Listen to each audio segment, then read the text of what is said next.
Deus. Deus abençoe o Ministério do Louvor, PN Music.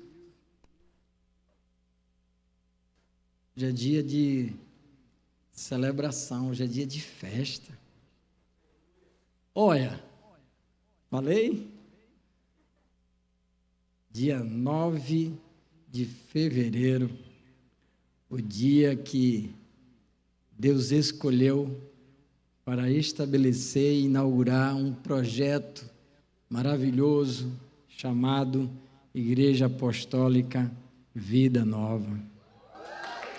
Glória a Deus. Aplauda com alegria, com júbilo. Glória a Deus. Deus abençoe a sua vida, apóstolo. Nosso Pai, o homem que Deus chamou para estabelecer este ministério, aceitou esse chamado.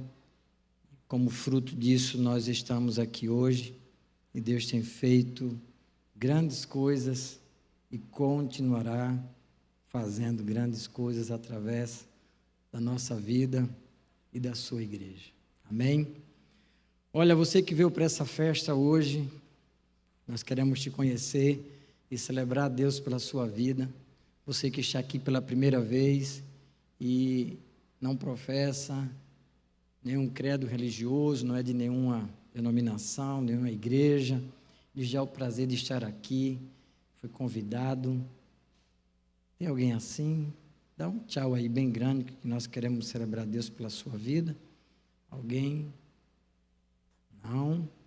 Alguém de outra igreja, cristã, evangélica, um amigo, irmão católico, está aqui também pela primeira vez. Tem alguém assim? Dá um tchau, que nós queremos te conhecer.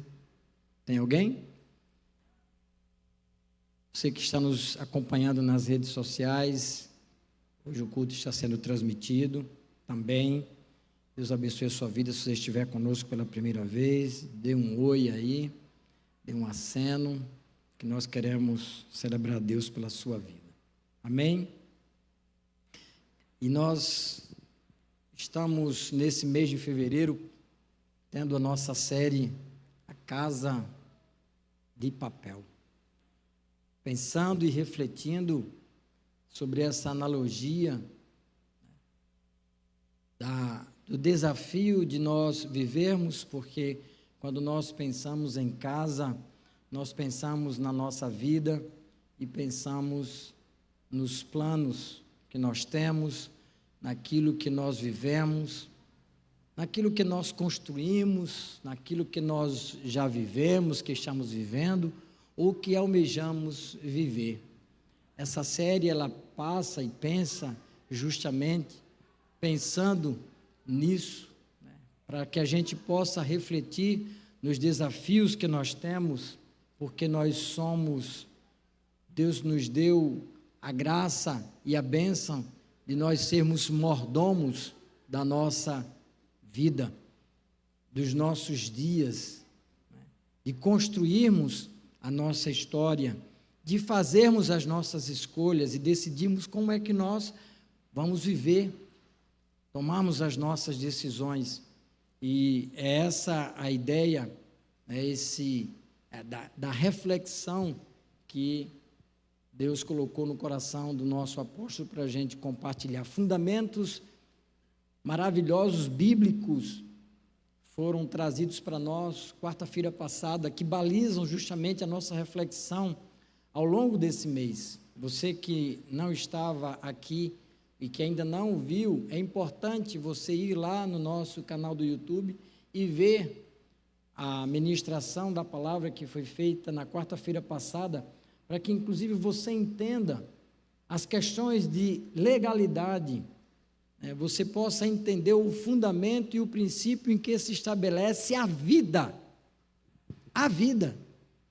para que justamente nós possamos estar conscientes, né, da nossa posição e nós não passarmos a viver a nossa vida como coadjuvantes na história, mas nós entendermos que nós temos a função na vida de cada um de nós sermos o ator principal e não o coadjuvante, quando nós transferimos as nossas responsabilidades ou queremos justificar aquilo pela qual nós estamos vivendo por essa ou aquela situação, quando Deus deu a vida para mim, a minha vida. Deus estabeleceu a minha existência quando ainda informe eu fui criado por Ele e eu fui tecido no ventre da minha mãe, com propósito, com chamado, com dons, com habilidades, com tudo aquilo que Deus nos deu, me deu e te deu, para que a gente possa viver e a gente possa viver bem, na direção daquilo que Deus tem como proposta para a nossa vida.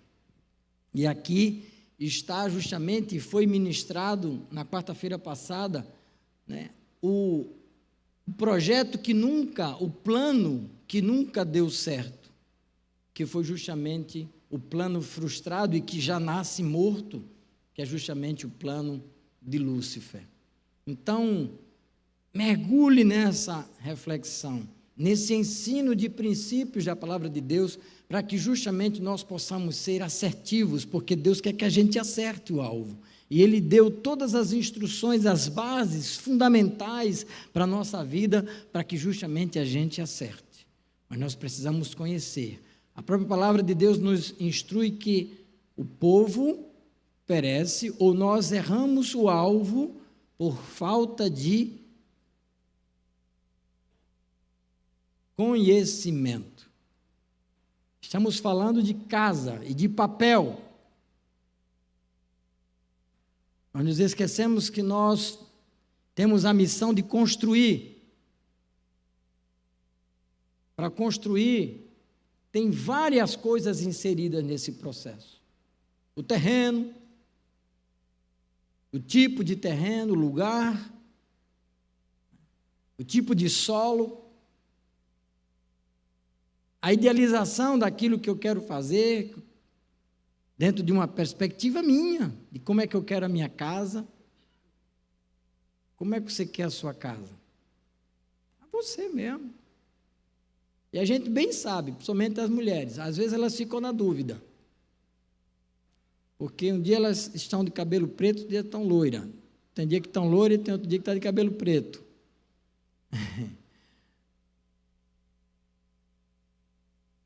E os homens vivem brigando com a sua pança, né? Luta ferrenha.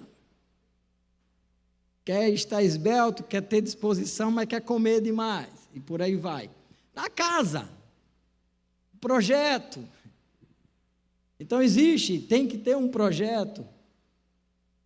Tem que ter alguém que emita uma... Engraçado que isso não estava no meu script, mas vai que vai. Tem que ter uma RT. Quem é engenheiro aqui? Ou arquiteto? Não tem ninguém? Ah, tem ali, né? Tem que ter um RT, um responsável técnico que vai assinar o documento. Porque o meu desejo, né, o meu sonho, a forma como eu quero, precisa ter um balizamento técnico, porque isso pode ser de papel e desmoronar. Precisam ter uma estrutura e alguém precisa se responsabilizar por isso, porque vidas estarão ali. Depois vem aquilo que os engenheiros vivem brigando, que é os arquitetos, para decorar, para arrumar, para colocar cor, para colocar design. Que se só tiver design, se só tiver arquitetura e não tiver engenharia, e se tiver engenharia, a engenharia vai ficar feia se não tiver arquitetura. Deveriam ser mais harmoniosos, mas às vezes surge algumas, né, essa intriga entre os profissionais, intriga que eu digo no bom sentido, nessa competição, mas tudo isso é importante, e a vida é isso. Na verdade, isso surge de princípios. Quando a gente olha para a Bíblia, a gente vê que nada foi inventado, mas foi criado. O poder não é do nada, Deus criou. E essa estrutura, que depois a gente dá nomes e até nascem profissões, vem de uma origem, do princípio, daquilo que Deus criou, e até que ele pega e diz que é bom, que ele achou bom, e que ele achou bonito, e que ele se agradou muito, e dentro disso estou justamente eu, a minha vida e a sua vida, tudo aquilo que Deus fez para nós e por nós.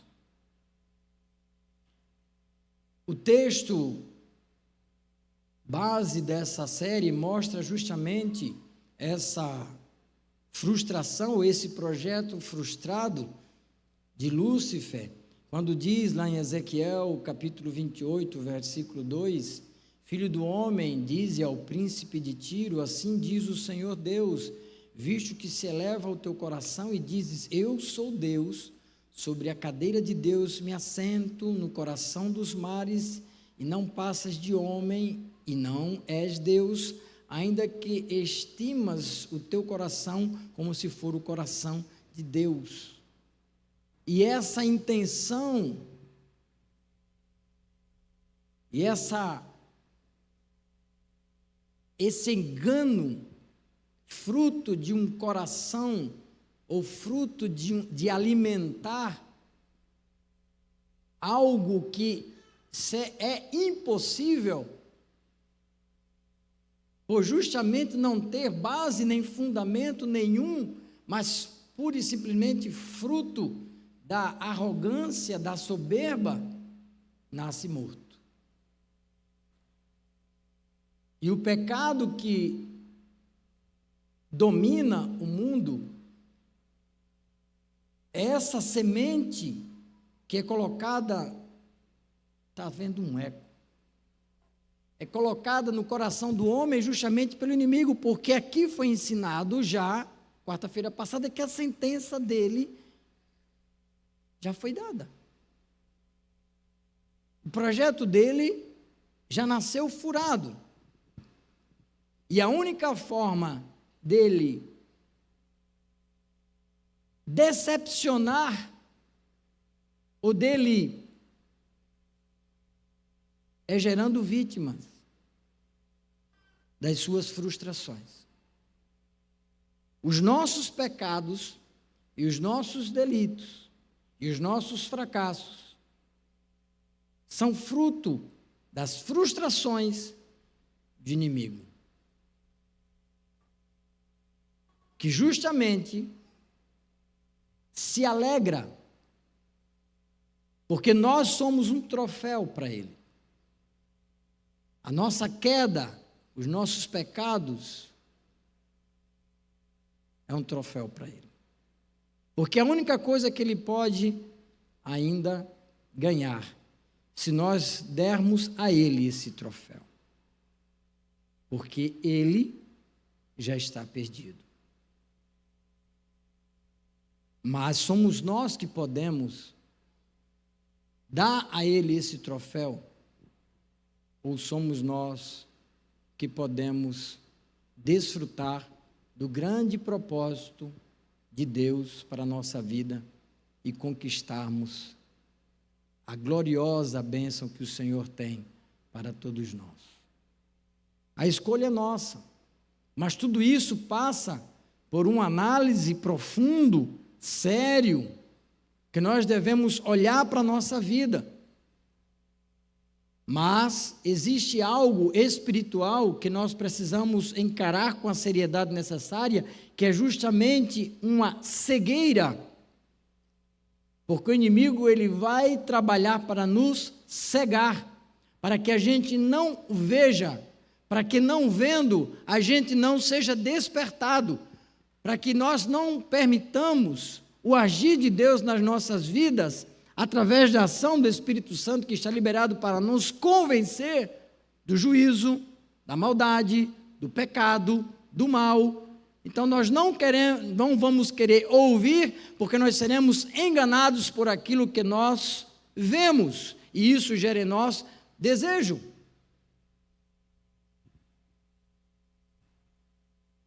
E aí a gente hoje vai pensar no alicerce. Estamos falando de casa. E a gente precisa refletir nisso. E quando a gente para pensar nisso, na casa, no alicerce, na construção, no desafio que nós temos nas nossas mãos, a gente se encontra com a história de um homem que é um exemplo. E ele passa a desfrutar de um milagre que nem foi para ele. Mas porque ele sabe o que ele quer, ele faz as escolhas certas, ele tem a percepção certa, ainda não sendo considerado um religioso ou dentro do contexto daquela época como alguém que deveria pensar da forma certa. Ele era um dos que poderia pensar errado ou fazer errado, mas aí ele vai e faz a coisa certa. Porque se você e eu nós quisermos justificar que a gente pode errar, porque talvez nos faltou isso ou aquilo, nós vamos pensar no exemplo hoje de alguém que acertou quando poderia até, talvez, justificar o seu erro. E esse é o centurião de Cafarnaum. Aí está uma história simples de um milagre de Jesus, ou de um dos muitos milagres que Jesus operou, em Mateus capítulo 8, versículos 7 e 9, que diz, Jesus lhe disse, e isso faz parte do enredo da história, eu irei curá-lo. Mas o centurião respondeu, Senhor, não sou digno de que entres em minha casa, mas apenas manda com uma palavra e o meu rapaz será curado. Pois também eu sou homem sujeito à autoridade, tenho soldados às minhas ordens, e digo a este, vai, e ele vai, e ao outro, vem, e ele vem, e ao meu servo, faz isto, e ele o faz. Aqui é a parte principal da história, e que é isso, é essa atitude, essa forma de olhar para aquela situação, e de ir até Jesus, que desperta a atenção de Jesus e a ação de Jesus, de um centurião, um homem muito bem posicionado na lei, fazia parte, vamos dizer, do governo romano, naquela região de Cafarnaum. Ele mandava prender, mandava soltar. Ele tinha como responsabilidade manter a ordem, o equilíbrio, e o engraçado é que era para manter a ordem e o equilíbrio na cidade de Cafarnaum. E sabe o que Cafarnaum quer dizer? Tumulto, desordem, confusão, caos. Devia ser uma cidade bem organizada, né? Primeiro mundo, tudo funcionava bem. Não, o significado de Cafarnaum é caos, é tumulto, é desordem. Coitado do centurião, para manter ordem no caos. Essa era a vivência, mas Jesus encontra e coloca como pano de fundo justamente um lugar onde ele vai mostrar ordem, onde ele vai mostrar equilíbrio, onde ele vai mostrar sensatez no meio de um caos. Então, se a gente está querendo justificar a nossa realidade ou as nossas situações e dizer que está difícil por causa do caos e da desordem, está aí um cenário que pode nos servir de exemplo. Cafarnaum era um lugar de desordem e de caos. Pastor, está difícil, Cafarnaum também estava. Está tudo maluco, Cafarnaum estava. O significado da palavra Cafarnaum é justamente esse, caos. Está difícil? Então, bem-vindo a Cafarnaum. Amém? Quem tem esperança? Estão lembrados, né? Quem sabe desse negócio aí é quem estava lá no 12 por 12. E aí Jesus vai a Cafarnaum. E quando ele entra em Cafarnaum, quando ele chega em Cafarnaum, e o centurião sabe que Jesus estava lá, ele sabia da história de Jesus, ele sabia quem era Jesus, ele sabia o que Jesus estava fazendo, ele sabia o que Jesus representava, ele ajudava. Quando possível, ajudava os discípulos, ajudava aquele movimento daquela época, aquilo que estava acontecendo, ele era um contribuinte disso, admirava ele isso. E ele, sabendo quem é Jesus, ele manda avisar Jesus que estava precisando de uma ação sobrenatural de Jesus. E ele pede que Jesus resolva uma situação que dependia de um milagre. Analisando o fato de que era um lugar de caos, e na qual essa história ela se baseia, ou ela está dentro dessa realidade, a gente se pergunta qual é a base ou o alicerce da nossa vida. Em que está solidificada a nossa casa, a nossa vida? Diante da instabilidade que porventura nós possamos estar vivendo, diante de um tempo de incertezas, nós precisamos solidificar nossa casa em uma base segura. E isso só é possível se nós considerarmos princípios. Não adianta a gente querer encontrar estabilidade ou construir algo estável e sólido, ou estarmos em uma posição de solidez e de segurança, se nós não buscarmos princípios que regem toda e qualquer decisão que nós precisamos tomar com aquilo que nós vamos fazer. Para isso nós precisamos aprender com este centurião de Cafarnaum, porque ele chamou a atenção de Jesus. A atitude, a forma como ele se dirige e como ele capta as coisas para si e busca soluções para a sua vida,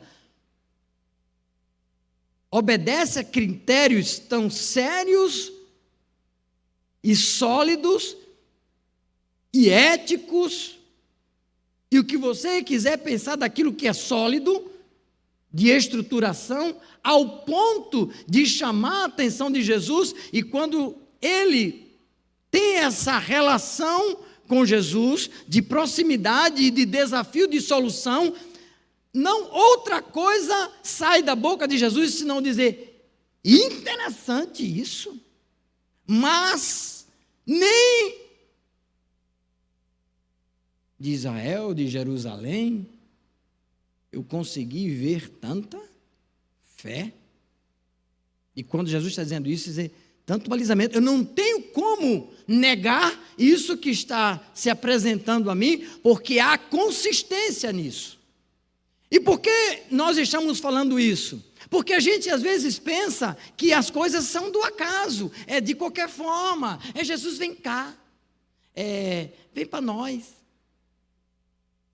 ou sei lá o quê, né? Ou toca o sininho para Jesus nos servir na mesa, se for assim, né? Ou simplesmente é um acidente de percurso.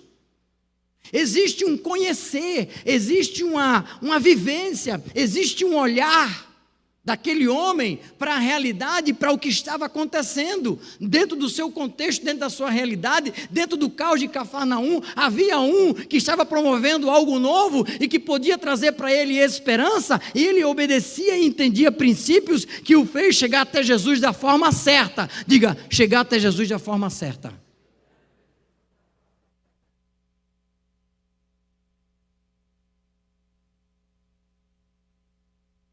Para aqueles que já construíram alguma coisa, ou que queira agora ser despertada a curiosidade, para você desenvolver um projeto de construção, seja ele qual for, o desenho não é tudo, existe um memorial descritivo. Estou errado, engenheiro arquiteto? O memorial descritivo que vem dizendo como é que você vai fazer, quanto de areia, quanto de cimento, quanto de ferro, quanto disso, quanto daquilo, memorial descritivo. E quando eu penso em memorial descritivo, eu vou para princípios, porque os princípios são que estabelecem e fundamentam o memorial descritivo, que vai dizer como fazer. Tem um tempo? Um pouco. Uma vez inventaram de construir, eu milito na área de mobilidade urbana, e colocar um pórtico sobre a ponte Transamérica. Lá, E aí me apresentaram um projeto bonito, tinha lá um pórtico, coisa linda, um pórtico, que ia canalizar o trânsito na Ponte Transamérica. Depois de tanto de obra ganha, vamos fazer.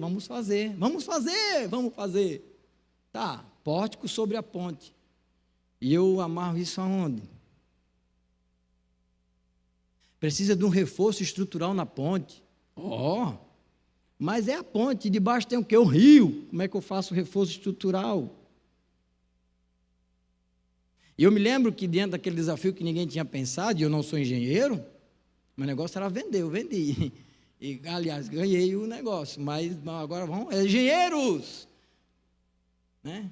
E agora tem que fazer um reforço estrutural, e chama a empresa tal, e cobram isso, e cobram aquilo, e aquilo foi preço fenomenal, não cabia. Eu me lembro que a primeira coisa que eu fui instruído a procurar foi procurar um engenheiro que fizesse uma análise da estrutura e nos desse um projeto de reforço estrutural. E eu me lembro que quando eu chamei, porque não dava para fazer terceirizado, porque ninguém queria fazer fácil aquilo, a equipe simples, quando pegou o projeto que a gente havia contratado, que era só uma folha, mas o memorial descritivo era um livro. E aí o rapaz que era encarregado, quando ele levou aquilo para casa para me dar uma resposta no outro dia ele chegou rindo, porque eu estava desesperado, eu não dormi, ele ficou olhando o negócio, no outro dia ele chegou rindo, eu disse, que foi? Dá para fazer? Ele disse, com este memorial descritivo dá, porque isso aqui é receita de bolo. Tem até uma foto minha guardada, eu achando que sou alguma coisa, de gravata, até com uma furadeira desse tamanho debaixo da Ponte Transamérica. Não fiz nada, só tirei a foto. Mas o rapaz disse, com esse memorial descritivo eu consigo fazer. E ele nem era engenheiro. Como é que nós achamos que nós vamos vencer colocando só uma decoração, um enfeite em cima, a aparência, a capa? Não, tem que ter memorial descritivo. Tem que ter regulamentação, tem que ter princípios que estabeleçam a nossa vida para que a gente crave estacas e a gente possa fundamentar a nossa vida. Porque do contrário, papel vai voar. Não tem solidez, pode até ser bonito. Para que serve uma maquete? Só para você dizer, vai ser assim. Mas é só uma maquete.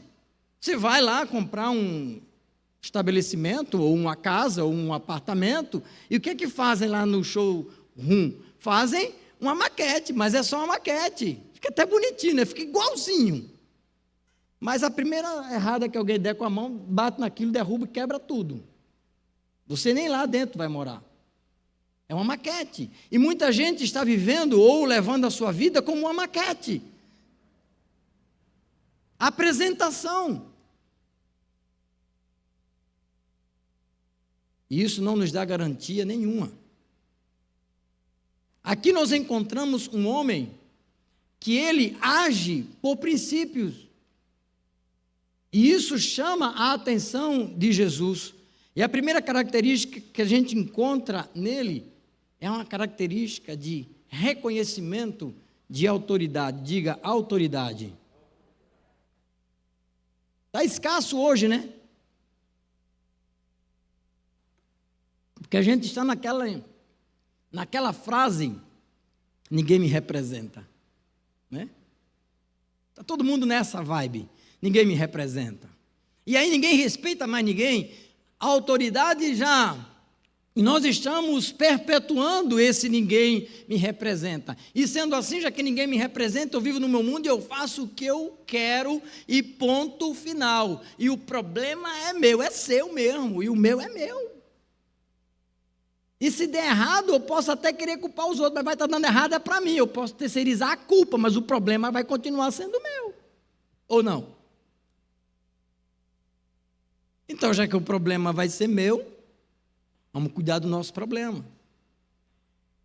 E este homem, para ele encontrar uma solução para o desafio que ele estava passando, e o desafio não era, ou passou a ser dele, a gente vai ver o porquê ele é levado a pegar aquilo para si.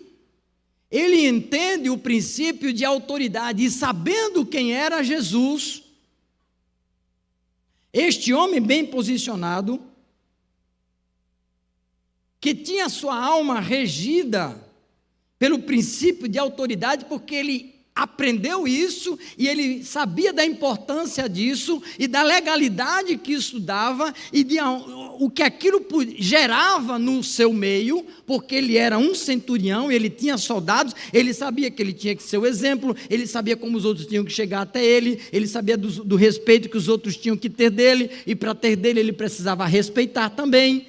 Tudo ele sabia. Então ele, quando vai aplicar aquilo para a sua vida, em ações práticas dele, ele traz aqueles princípios regentes. E isso faz diferença. Onde faz com que ele perceba que, apesar de sua posição, ele precisa considerar que existe alguém superior a ele, e que mesmo ele sendo um centurião, existem situações na nossa vida em que precisa-se ter algo superior, ou sempre haverá algo superior a quem eu devo obediência, a quem eu devo respeito, e que isso gera uma cadeia de equilíbrio na vida. Porque justamente o que o inimigo quer quebrar são princípios de autoridade, para que justamente nós permitamos, através das nossas próprias ações, perdemos a legitimidade. E aí vem coisas extraordinárias que Deus tem revelado à sua igreja aqui, que fazem com que a gente fundamente a nossa vida e a gente avance. E aí vem princípios de paternidade, princípios que estão justamente relacionados à questão de autoridade, e tantos outros que nós já ouvimos, e vamos ouvir muito mais. Mas estamos dispostos a ouvir, aprender e praticar, ou apenas somos ouvintes? Porque aquele homem, ele aplica isso na sua vida, e no momento que ele chega no limite daquilo que ele podia fazer, ele diz: eu preciso de algo mais, eu preciso nesse caso, de um milagre, de algo sobrenatural, que eu como centurião não posso fazer. Eu não posso dar ordem para que o meu servo seja curado, e ele seja curado. Não existe mais remédio, não existe mais médico que possa promover a cura. Eu preciso de alguém, e eu sei que existe Jesus, mas eu preciso até chegar a Jesus. Mas eu preciso chegar até Jesus da forma certa. Eu tenho que trilhar o caminho certo. Porque só existe um caminho, só existe uma forma, não existem duas. E a Bíblia até dá alguns exemplos. Diz que é estreito, diz que a porta é estreita, não é larga, e depois tem todas as explicações daquilo que é o caminho para se chegar até ele. E tudo isso que quer dizer é de sinceridade. Nós podemos dar N exemplos, mas o que Deus mais quer, e o caminho certo, é a sinceridade, porque dentro da sinceridade reside o quê? A verdade. E o que ele disse? E conhecereis a verdade, e a verdade vos libertará. Se há verdade, há sinceridade. Se há sinceridade e a verdade, a libertação, a transformação. Deus pode agir, porque está legitimado na verdade. Você pode aplaudir ao Senhor por isso?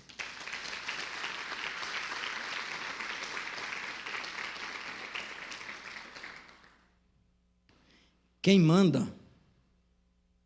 Quem tem autoridade superior? Quem tem o controle? Ninguém manda em mim, não.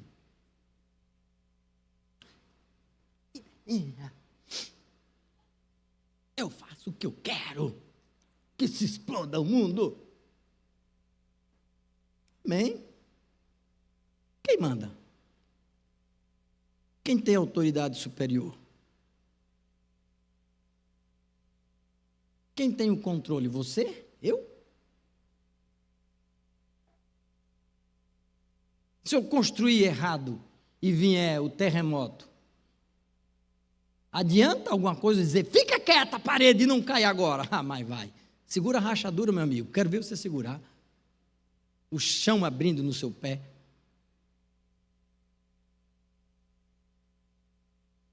Quem tem autoridade? Como é que nós estamos olhando para a realidade daquilo que nós somos e do que nós vivemos, quando a gente se encontra com situações claras na nossa vida, principalmente ultimamente, na qual amanhã realmente eu não sei o que poderá acontecer. E a gente passou um tempo aí achando que era alguma coisa. E agora eu tenho que ficar qualquer negócio na minha garganta, ou qualquer espirro que eu dar, eu tenho que ir pagar um exame para poder justificar que eu não estou com Covid. Não estou não, fiz recentemente. Eu só vou fazer quando eu estou um negócio grave. Chega. Aí a gente acha que tem o controle. Quem disse que tem? Aí a gente, tudo, eu vou dizer por mim, velho, às vezes tenho que simplesmente, positivou. Me prendem. E a gente acha que a gente tem o controle de alguma coisa. Algo que ninguém sabe nem dizer exatamente o que é, nos prende. E a gente acha que tem o controle.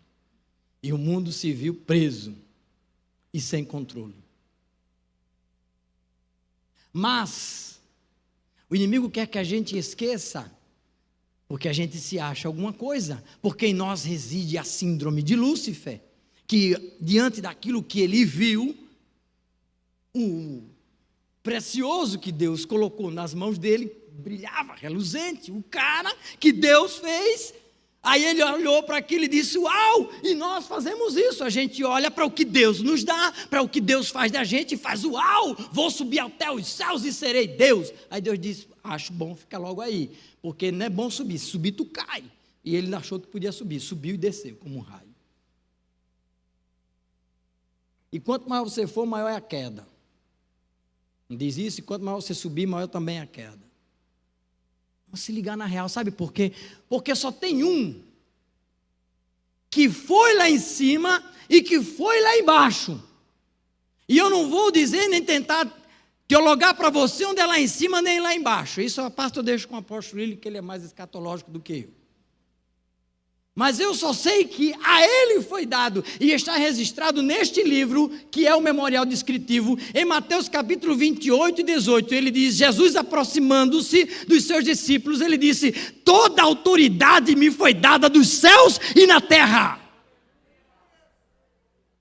Quer saber quem tem autoridade? É aquele que foi lá embaixo, foi lá em cima, e ele tem o conhecimento absoluto, ele é e ele será. E esse é o meu Deus e o teu Deus. E ele pode dizer para mim e para você, toda autoridade me foi dada nos céus e na terra. E aí, porque você está aflito? Converse comigo, que eu te ensino. Mas a gente quer? A gente se acha. Sabendo disso, é que aquele centurião procura quem tem autoridade para ir além daquilo que ele não podia fazer, para resolver aquilo que ele não podia resolver, para resolver aquilo que ele não tinha compreensão absoluta de como resolver. Ele manda procurar Jesus. Aquele homem, ele estava convertido. Tanto é que o seu coração ele é movido por compaixão. Ele reconhece a autoridade porque ele estava convertido. E por estar convertido, ele tem compaixão. Porque o problema não era dele. Por isso, a característica de compaixão. O problema era do servo dele. E ele quer ir ter com Jesus para resolver um problema que não era dele, era um problema do servo dele. Quando nós começamos a balizar a nossa vida por princípios, a gente começa a desenvolver características que solidificam a nossa vida e nos fazem ser melhor. Nós vamos mudar, Mas a maior mudança que existe em nós, não é Ezequiel deixar de ser Ezequiel, o Ezequiel foi Deus quem fez. O apóstolo Paulo, Saulo, não deixou de ser como ele era, firme, determinado, objetivo. Ele continuou sendo. Deus usa essas características que Deus deu a ele e o transforma em algo melhor. O que você tem, o que você é, foi Deus que deu, foi Deus que te fez, não foi o diabo que te fez, o diabo não fez nada. A gente fica brigando com a gente, foi Deus que te fez. Agora, se nós nos colocarmos, reconhecemos a autoridade daquele que nos fez, Deus vai nos melhorar. Engraçado que eu falei agora igual o apóstolo Géser. Deus vai nos melhorar. O processo de nascer de novo é um processo de santificação. Ele está falando do mundo espiritual, do homem que vai nascer, que inclusive o coitado que foi falar com Jesus não entendeu, disse, é necessário nascer de novo, como eu vou voltar para o ventre da minha mãe? Não, você vai ser transformado pelo Espírito Santo, que vai te fazer alguém melhor. E aqui nós encontramos um homem movido por compaixão. A ajuda não era para benefício próprio, era para ajudar o seu servo. A atitude do centurião demonstra compaixão pelo próximo, um coração sensível e disposto a se doar ao próximo. É isso que o move. Ele não estava lá para pedir algo para ele, porque nós geralmente achamos que, e até reconhecemos a autoridade, para simplesmente ficar pedindo coisas para a gente, e quando se refere ao outro, que não é, e que nós precisamos olhar com um olhar de compaixão, a gente não busca. Por isso que a oração intercessória está meio que embaixo, não é, pastor Cleverton? A gente só pede oração por nós, e só quer orar pela gente, agora orar pelos outros, mas que isso? Eu mal estou conseguindo orar por mim. Não tem tempo. E a compaixão ficou aonde? Porque o que a palavra de Deus nos ensina, justamente lá na oração sacerdotal de Jesus, é como em Mateus capítulo 6, perdoe-me como eu perdoo. Isso é um princípio de eu preciso me dirigir àquele que me sonda e que me conhece, e ele olhar para mim e saber que em mim não existe falcatrua de sentimentalismo, nem de chantagem emocional, mas que eu tenho plena convicção das minhas reais necessidades de transformação, para que eu chegue diante dele íntegro, e ele possa me abençoar, porque ele me conhece, ele te conhece. Perdoa como eu perdoo. Você quer fazer essa oração hoje?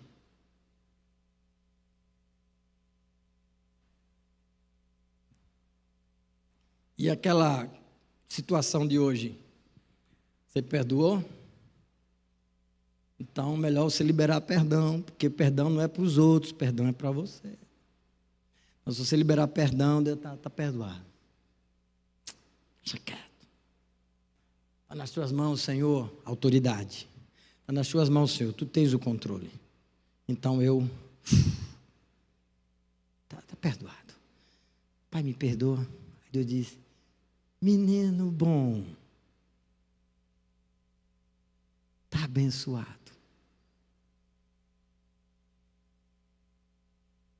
Humildade. Quando ele chega e a situação é colocada para Jesus, Jesus diz, eu vou resolver. Eu vou lá na casa dele e disse, não sou digno. Não sou digno de você entrar na minha casa. Tem muita gente indo à autoridade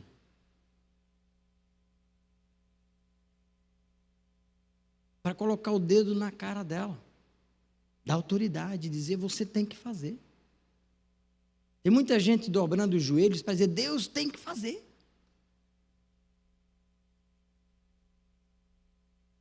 E a parte que você tem que fazer, você está fazendo? Porque não adianta, o prédio não vai ser construído assim não. É construção. É um processo. E nós precisamos ser humildes o suficiente para sabermos que nós não merecemos de nós mesmos. Eu não mereço, você não merece. Se alguém aqui acha que é merecedor, está redondamente enganado. Nós desfrutamos de um amor que não cabe no mundo, que é o amor de Deus por nós, que é amor de tal maneira. E a palavra de Deus nos ensina essa humildade que residia no coração daquele centurião, quando ele diz, o próprio Jesus ensinando as bem-aventuranças, diz: bem-aventurado os humildes, porque eles receberão a terra por herança. Ora, ele é humilde e ele vai receber uma herança, a terra, ou seja, aquilo que Deus pode dar e dá, porque tudo é dele, ele só vai dar àqueles que têm um coração humilde, e não aqueles que ficam achando que têm direito. Porque ele me fez filho e ele te fez filho, e para que nós sejamos filhos, ele deu o seu filho por amor a nós, e Jesus se entregou por nós para nos fazer cordeiros com ele e desfrutarmos dessa herança. Mas a primeira atitude minha é reconhecer que eu não sou digno, e nós dizermos, como disse o centurião: eu não sou digno.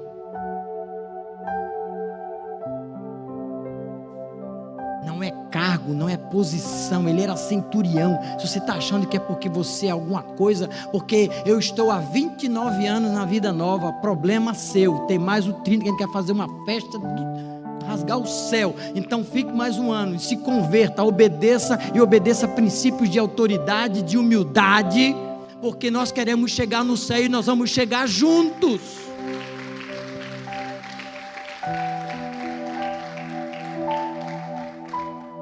Humildade.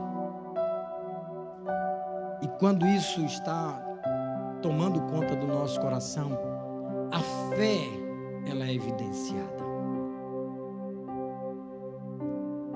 A fé, ela só pode ser exercitada se for ativada no princípio de crença real. Não pode existir dúvida, porque se o resto não existe, se o resto não está solidificado, se nós não entendemos esses princípios de autoridade, se nós não entendemos esse princípio de compaixão, se nós não entendemos esse princípio de humildade, a nossa fé, ela é uma fé frágil, é uma fé que não encontra resistência, que não tem base. Por isso que ele diz: vocês não recebem porque vocês pedem mal. E quando ele diz que é porque a gente pede mal, é porque a gente não olha as verdades da nossa vida, que a gente precisa abrir e rasgar o nosso coração com sinceridade diante de um Deus que não se permite enganar, que Ele nos conhece. Se nós estivermos nos mais altos céus, Ele nos vê. Se nós estivermos no mais profundo abismo, Ele diz que lá Ele pisa em nós. Não, Ele diz que lá Ele nos ama. Então Deus me ama e Deus te ama. Então Ele quer fazer com que a gente cresça.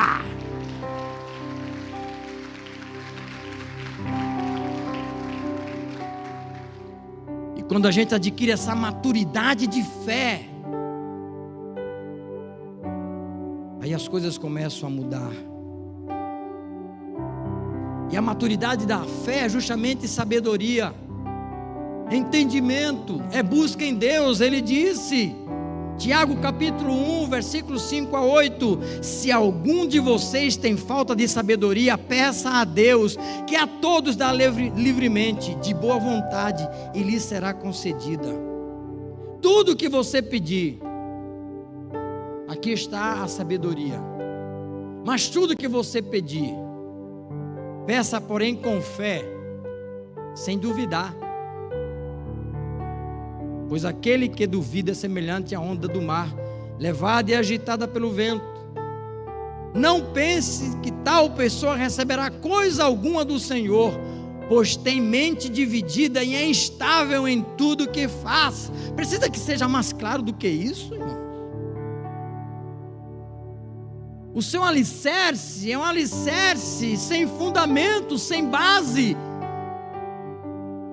desequilibrado, sem estrutura, sem formação.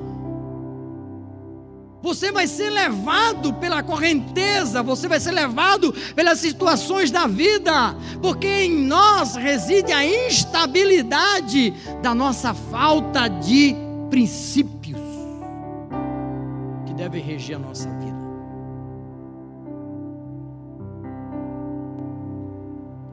Quando ele fala e ele diz: eu não sou digno, ele apresenta a sua fé. Na sinceridade do seu coração, ele diz: você não precisa ir lá.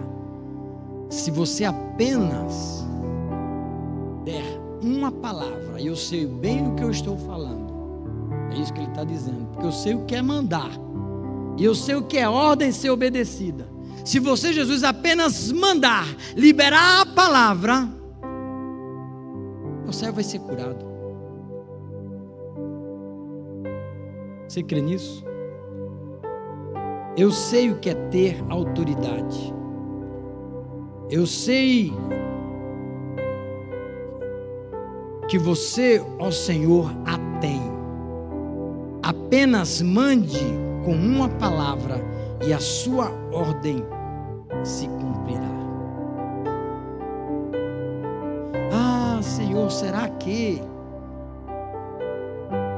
existe milhares de anjos de prontidão para obedecer a ordem que Ele der, para trazer a bênção para a sua vida? É só você se colocar diante de Deus, reconhecendo a sua autoridade.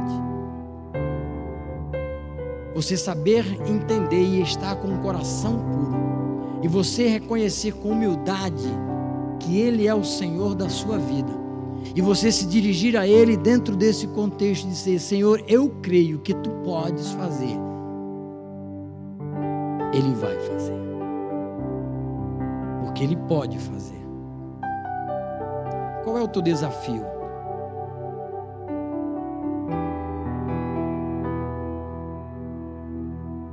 Eis a questão.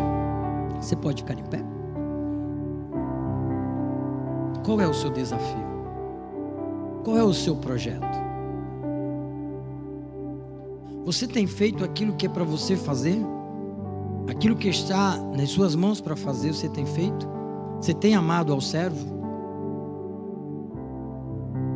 Você tem procurado a quem tem autoridade? O seu coração é movido por amor, por compaixão? Você reconhece que você não merece, mas você sabe o Pai de amor que você tem? Porque quando a gente pensa desse jeito, a atmosfera que a gente gera ao nosso redor não é uma atmosfera de influência daquilo que o inimigo pode lançar contra nós, mas nós geramos a atmosfera daquilo que a gente pode produzir através da nossa ação. E quando a gente faz isso, a gente move o coração de Deus, a gente traz Deus, como aquele homem trouxe a atenção de Jesus, diz: faça ou façamos a coisa certa, que quando a gente fizer a coisa certa, a gente vai atrair a atenção de Deus. Não tem como fazer a coisa errada e atrair a atenção dele. Mas quando eu faço a coisa certa, quando eu considero princípios estabelecidos pelo próprio Deus, eu atraio a atenção de Deus. E aí eu influencio, e eu não sou influenciado, eu não sou presa fácil de inimigo. O alicerce da nossa casa são as nossas ilusões da vida? É a ganância e a soberba daquilo que a gente quer? Nós somos o sinônimo em pessoa do desequilíbrio, porque nós não temos o domínio próprio. Porque se nos falta domínio próprio, isso é fruto do Espírito. E se é fruto do Espírito, é o Espírito que vai gerar em nós domínio próprio, para que a gente possa administrar a nossa vida. Deus não quer seus filhos desequilibrados, desajustados. incoerentes com aquilo que pregam. Mas Deus quer nos ver sólidos, estruturados, fortalecidos, focados, determinados. Mas para isso precisa residir em nós um espírito forte. E esse espírito forte não é o meu espírito, mas é o meu espírito ligado ao Espírito Santo de Deus, que me fortalece, que me transforma, que me regenera. E assim, nós poderemos dizer ou entender o que está em Salmos capítulo 8, versículo 3 ao versículo 9. Essa é a nossa posição. Essa é a minha posição, essa é a sua posição neste mundo. Quando contemplo os teus céus, obra dos teus dedos, e a lua e as estrelas que estabelecestes, quem é o homem que te lembres e o filho do homem que o visites? Fizeste-o, no entanto, por um pouco menor do que Deus. Sabe o que ele quer dizer isso? Porque foi o próprio Deus que disse que ele nos fez a sua imagem e semelhança. Menor do que Deus, e de glória e de honra o coroaste. Ele está falando de mim e de você. Ele está dizendo que ele nos fez a sua imagem e semelhança, e que ele tem honra e glória para coroar, para colocar sobre a nossa cabeça. Deste-lhe domínio sobre as obras da tua mão, e sobre os seus pés tudo lhe pusestes, ovelhas e bois, todos, e também os animais do campo, as aves do céu, os peixes do mar, e tudo que percorre as sendas dos mares. Ó Senhor, Senhor nosso, quão magnífico em toda a terra é o teu nome. Quem é esse filho? Você vai ouvir a mentira do diabo e viver uma vida de papel? Ou você vai ouvir o que Deus já declarou sobre a minha vida e sobre a sua vida, dizendo que Ele te fez como coroa da sua criação, e Ele te honra, Ele te abençoa, Ele cuida de você. E para solidificar isso, diante dos nossos desajustes e das nossas escolhas erradas, Ele ainda vem a este mundo para fundamentar aquilo que Ele instituiu como a sua igreja. E Ele diz: agora vocês são a noiva, agora vocês são a igreja. Eu e você é a igreja de Cristo, e a igreja de Cristo está edificada nele, e não existe nada que possa prevalecer contra quem está nele. Hoje é dia de festa. Meu coração se alegrou em Deus quando, pensando e refletindo e pedindo ao Espírito Santo que trouxesse uma palavra para a minha vida, para que nós pudéssemos compartilhar isso com a igreja, Ele me mostrou porque nós chegamos a 29 anos, porque nós estamos aqui, porque você está aqui, porque não fui eu que o escolhi, nem foi você que o escolheu, mas foi Ele quem nos escolheu. E Ele tem um plano maravilhoso para a minha vida e para a sua vida. Você pode fechar os seus olhos. Deus quer fazer grandes coisas. Deus tem feito, está fazendo e quer fazer grandes coisas. Mas, queridos, nós precisamos ouvir a Deus. Nós precisamos entender o que Deus quer para nós. E nós precisamos anular as palavras do inimigo contra as nossas vidas, porque ele simplesmente quer nos impedir de nós conquistarmos, porque a palavra de vitória já está liberada para nós. Eu sou igreja, você é igreja. Ele disse que as portas do inferno não prevalecem contra a minha vida e a sua vida. Nós temos sobre nós um princípio de autoridade, e aquele que está sobre nós é aquele que manda, é aquele que determina, é aquele que pode proteger, é aquele que pode guardar, é aquele que, para o inimigo tocar em mim, tocar em você, tem que pedir permissão a Ele, e nós não podemos abrir legalidade para que nós possamos ser encontrados com brecha para que o inimigo possa tocar na nossa vida. Não permita, não permita. Somos nós que temos que tomar a posição, a escolha somos nós que fazemos. Nós precisamos reconhecer a autoridade de Deus sobre as nossas vidas. Nós precisamos nos render ao Senhor, porque Ele quer fazer grandes coisas através da minha vida, da sua vida. A sua família é uma família abençoada. A sua casa é uma casa abençoada. A sentença para a sua vida não é o inimigo que tem para dar, sou eu que tenho que dizer: Deus, a última palavra para a minha vida vem de Ti, Senhor.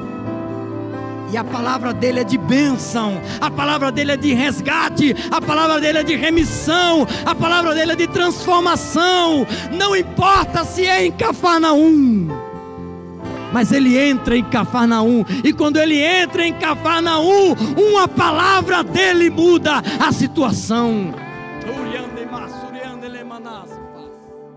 Uma palavra dele muda a situação. Não adianta você dizer: ah, estou em Cafarnaum, é o caos. Mas se você olhar para o princípio de autoridade e você entender que existe um Deus dos céus que comanda e estabelece tudo, e você dizer: eu me rendo a Ele, uma palavra dele vai mudar a situação. Aleluia, aleluia, aleluia. Vem colocar diante do Senhor isso, vem colocar diante do Senhor isso. Tira das tuas costas isso, vem aqui à frente colocar diante do Senhor isso. Dê um passo de fé nesta noite e coloque diante do Senhor isso. O teu projeto, o teu sonho, o teu desejo, aquilo que você quer para a sua vida, o desejo que você tem para a sua família, o sonho que Deus plantou no seu coração. Aleluia! Se posicione, se posicione, firme os seus pés na rocha, firme os seus pés em Jesus, estabeleça o concerto com Ele. É ano de remissão, Ele vai transformar, e é por milagre, é por milagre, é aquilo que você olha e diz: não tenho como fazer, Ele vai fazer, Ele vai fazer, Ele vai transformar, Ele vai transformar, porque Ele pode. Ele pode. Comece a declarar: Senhor, eu creio. É a única coisa que nós precisamos dizer: Senhor, eu creio. E se você der a ordem, acontece, Senhor. Oh, aleluia, aleluia, aleluia. Diga: Senhor, eu creio. Diga: Senhor, eu creio. Diga: Senhor, eu creio. Rasgue o céu dizendo: Senhor, eu creio. Nunca mais diga que você não vai chegar. Aleluia. Os pastores estarão ministrando sobre essas vidas, e quando eles colocarem as mãos sobre você, quando você sentir um toque nesta noite, guarde isso no seu coração: o Senhor está te tocando nesta noite. Aleluia. Comece a andar no Espírito, comece a viver o propósito de Deus. Abra os olhos espirituais, Espírito Santo. Abra os olhos espirituais, Espírito Santo. Abre os olhos espirituais, Espírito Santo, para que os teus filhos e as tuas filhas vejam, para que eles contemplem, eles sejam edificados para aquilo que tu has de fazer na vida deles, Senhor. A palavra está declarada, a palavra está lançada, Senhor. Começa a dizer: Senhor, apenas uma ordem tua. Senhor, dá ordem, Senhor, dá ordem para o caos, Senhor. Senhor, para o caos, Senhor. o Senhor que vai fazer. Faça a sua parte. Ande em fé, ande em fé. Não perca a legitimidade das suas atitudes. Não perca a legitimidade do seu andar. Não seja guiado pelo inimigo, não ouça o inimigo, mas peça para ser guiado pelo Espírito Santo de Deus. Ele vai te dar a palavra certa, Ele vai te conduzir à atitude certa. Aonde há necessidade de amor, Ele se revelará em amor através da sua vida, porque Ele pode te fortalecer para isso. Confie, confie no Senhor. Ai, no nome de Jesus.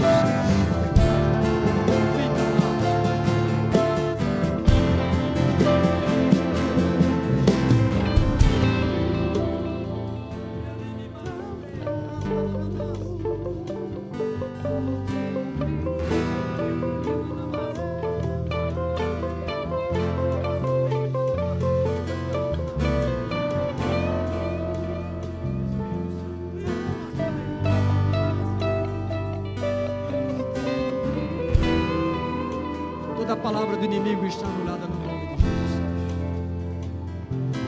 Não há julgo, não há condenação para quem está em Cristo Jesus. É o Senhor quem te levanta, é o Senhor quem te fortalece, é o Senhor quem te guia, te dirige. É Ele quem te levará aos pastos verdejantes, às águas tranquilas que você precisa desfrutar e estão reservadas para Ele, mas Ele também te guiará na turbulência, porque você não está sozinho no barco, o Senhor está contigo, e se Ele disser às águas acalme-se, as águas se acalmam, mas se Ele quiser andar com você na tempestade, Ele estará contigo e o teu barco não vai naufragar.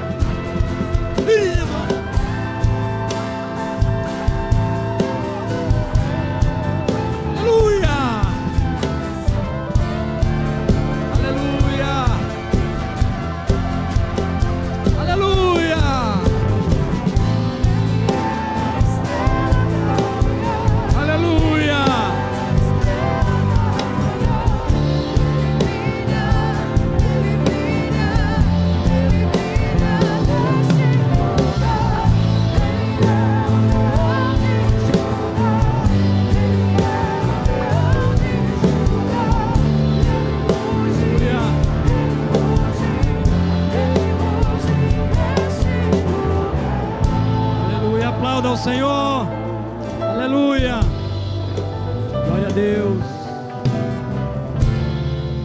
aleluia. Prepara o seu dízimo, prepara a sua oferta. Você tem um coração convertido ao Senhor, você tem discernimento espiritual para viver esse tempo e esse momento.